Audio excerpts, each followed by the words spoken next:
belakang meja. Itu dia cover itu jenisnya ada 3. Jadi kalau ibu bilang cover tidak hanya yang ada di depan, ada 3. Ini cover yang di depan, cover punggung, dan cover belakang. Nah, cover itu ada unsur-unsurnya. Jadi yang dikatakan atau yang termasuk cover ada 7 unsur dalamnya, di mana ke-7 itu barulah bisa dikatakan cover buku. Kita lihat.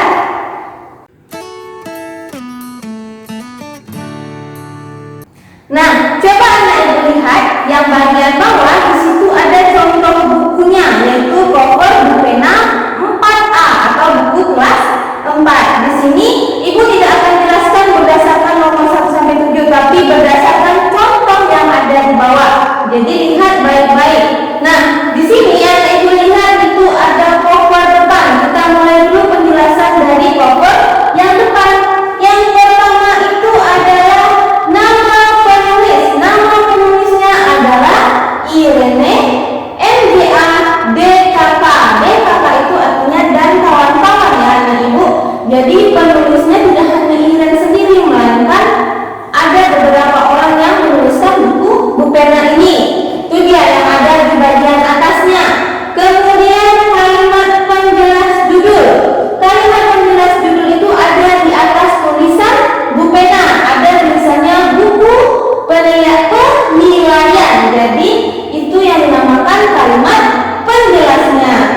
sekian